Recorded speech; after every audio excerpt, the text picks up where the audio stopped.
আসসালামু আলাইকুম প্রিয় গাছপ্রেমী বন্ধুরা, কেমন আছেন সবাই? আশা করি আলহামদুলিল্লাহ সবাই ভালো আছেন। আলহামদুলিল্লাহ আমিও ভালো আছি। বন্ধুরা, আপনাদের সামনে নতুন একটি আপডেট নিয়ে হাজির হলাম। বেশ কয়েক মাস আগে আপনাদেরকে দেখিয়েছিলাম কিভাবে আপেল বীজ থেকে চারা তৈরি করতে হয়। তো বন্ধুরা, আমি সেখানে প্রথম পদ্ধতিগুলো বলেছিলাম। এরপরে আমি নিজেও বেশ কিছুদিন যাবৎ আমি এই আপেল চারা নিয়ে কাজ করছি, চেষ্টা করছি আসলে আপেলের বীজ থেকে কীভাবে চারা তৈরি করা যায়। তো আলহামদুলিল্লাহ আমি সফল হয়েছি। দীর্ঘ কয়েক মাস পরে আপনাদেরকে আমি সেই আপডেটটি দিচ্ছি। প্রথমের স্টেপগুলো আমি আপনাদেরকে বলেছিলাম যে বাজার থেকে আপনার পছন্দের আপেলটি সংগ্রহ করার পরে সেখান থেকে বীজ নিয়ে আপনি প্রাথমিক পর্যায়ে কি পদ্ধতি অবলম্বন করবেন। আমার প্রথম আপেলের বীজ থেকে কীভাবে চারা তৈরি করবেন সে প্রথম ভিডিও পার্টটি যদি আপনারা দেখেন তাহলে আপনারা প্রথম স্টেজগুলো সম্পর্কে জানতে পারবেন। তো এখন আপনাদেরকে যে আপডেটটি দিচ্ছি সেটি হচ্ছে আমার সামনে যে দেখতে পাচ্ছেন এখানে টবে দুইটি চারা আছে। তো এই দুইটি চারাই আসলে আপেলের চারা। এখানে একটু দেখুন এখানে যে আমার এখানে দুইটি অলরেডি আপেলের চারা তৈরি হয়েছে। প্রায় আমি কয়েকবার চেষ্টা করেছি। আসলে আপেলের চারা তৈরি করার জন্য যে বিষয়গুলো খুব ইম্পর্টেন্ট সেটি হচ্ছে আসলে টেম্পারেচারটা। তো আমি অনেকভাবে চেষ্টা করেছি, অনেক সময় ব্যর্থ হয়েছি। তো অবশেষে আমি এই যে দেখুন এখানে আলহামদুলিল্লাহ দুইটি আপেলের চারা তৈরি হয়েছে এবং এই চারার বয়স হচ্ছে মোটামুটি 1 মাস 3 থেকে 5 দিনের মধ্যে। তো আপনারা দেখতে পাচ্ছেন চারাটা কিন্তু বেশ, যে এখানে আমরা যদি খেয়াল করি তাহলে দেখতে পাবো এই চারাটা, একটা চারা বেশ বড় হয়েছে আর একটা চারা একটু ছোট আছে।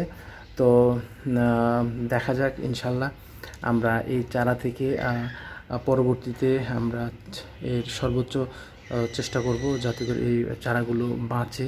কারণ বাংলাদেশ এবং ভারত আবহাওয়া, পশ্চিমবঙ্গ ভারতের আমাদের বাংলাদেশের মতোই আবহাওয়া। তো আসলে হট ওয়েদারগুলোতে আপেল হয় না, কারণ সাধারণত আপেল হচ্ছে আসলে শীতপ্রধান দেশে হয়ে থাকে এবং আপেল গাছ থেকে আপেল পাওয়ার জন্য একটা টেম্পারেচার প্রয়োজন হয়, যে সে টেম্পারেচারগুলো আমাদের বাংলাদেশ এবং ভারতের পশ্চিমাঞ্চল সহ উষ্ণ অঞ্চলগুলোতে ওই রকম টেম্পারেচার থাকে না এবং কিছু কিছু আপেলের জন্য তুষারপাতের প্রয়োজন হয়। তো যেহেতু আমাদের বাংলাদেশে সেরকম এনভায়রনমেন্ট এবং ওয়েদারটা সেরকম না, এ কারণে আপেল গাছ থাকলেও সেভাবে আপেল ধরে না। তো আমার কাছে বেশ কয়েকটি জাতের গাছ অলরেডি আছে, আমি আপনাদেরকে সেই আপডেটগুলোও দিব। আর আমি চেষ্টা করছি যে হচ্ছে এই যে পছন্দের আপেল বাজার থেকে নিয়ে সেখান থেকে আপনি বীজ সংগ্রহ করে কীভাবে চারা তৈরি করবেন। তো প্রথমবারের মতো আমি দুইটি আমার যে চারা তৈরি হয়েছে আপনাদেরকে দেখাচ্ছি। তো আপনাদেরকে আপেল গাছ নিয়ে যারা কাজ করতে চান এবং যারা কাজ করছেন তাদেরকে বলবো, আমি দীর্ঘ কয়েক বছর ধরে চেষ্টা করছি বিভিন্ন ফল গাছের, বিদেশি ফল গাছের সংগ্রহ করতে। ইতিমধ্যে আমার বেশ কিছু ফলের সংগ্রহ হয়েছে। আমি নিয়মিত আমার চ্যানেল গো ভিডিও ইউটিউব চ্যানেলে সেগুলো আপডেট করে থাকি। আর আপেল সম্পর্কে আমি কিছু তথ্য শেয়ার করতে চাই। সেটি হচ্ছে যে আমি যতটুকু ইন্টারনেটে ইউটিউবে পড়াশোনা করে স্টাডি করে যতটুকু জানতে পেরেছি যে হট ওয়েদার, আমাদের বাংলাদেশের টেম্পারেচার সাধারণত 25-এর উপরে থাকে, 25, 30, 35, এই 25 থেকে 35 এই রেঞ্জে থাকে। তো এই ওয়েদার এবং এই টেম্পারেচারের মধ্যে আপেলের চারা থেকে কিংবা গাছ থেকে এখনও ওইভাবে ফল আসে নাই। তবে সম্প্রতি দুইটি জাত নিয়ে কাজ করা হচ্ছে, যেটা কিনা 30 অর্থাৎ 25-এর উপরে, 25, 30, 35 পর্যন্ত হচ্ছে টেম্পারেচারে আপেল ধরবে। সেই দুইটি জাত অলরেডি উৎপাদন শুরু হয়েছে। তো আমি আপনাদের এই দুইটি জাতের নাম বলছি। যারা আপেলের চারা গাছ কিনবেন, চারা মানে কলম চারা, কাটিং যেটাই হোক না কেন, যদি আপনি ফল পেতে চান তাহলে দুইটি জাত এখন পর্যন্ত এসেছে আমার কাছে, জাতটি রয়েছে বাট এখনও ফল ধরে নাই। সে দুইটি জাতের নাম হচ্ছে, এক নাম হচ্ছে আন্না জাত, আন্না, এটা মনে রাখবেন, আন্না জাতের আপেলগুলো এখন হট ওয়েদার 30-এর উপরে টেম্পারেচারও হচ্ছে আপনার আপেলটি ধরছে, বাংলাদেশেও কয়েকটি জায়গায় ধরেছে। আর আরেকটি জাত হচ্ছে হরিমন 99, অর্থাৎ ভারতের একজন ব্যক্তি উনি এই জাতটি উদ্ভাবন করেছেন, যেটি কিনা 30-এর উপরে আপেলের ফলগুলো আসছে। তো হরিমন 99 এই দুইটা জাত। তো আপনারা যদি কখনো কোনো আপেলের গাছ লাগান তাহলে চেষ্টা করবেন এই দুইটি জাত সংগ্রহ করার, কারণ এটি অলরেডি পরীক্ষিত। আর এর বাইরে আরও কাজ হচ্ছে, পৃথিবীতে প্রায় কয়েক হাজার জাতের আপেল জাত রয়েছে আপেলে। তো বন্ধুরা, আমি আমার এই ইউটিউবে আমার হচ্ছে এই যে আপেলের যে চারা থেকে বীজ থেকে যে চারাটি আপডেটটি আপনাদেরকে দেখাচ্ছিলাম। আপনারা দেখতে পাচ্ছেন এখানে এই যে 2টি গাছ হয়েছে।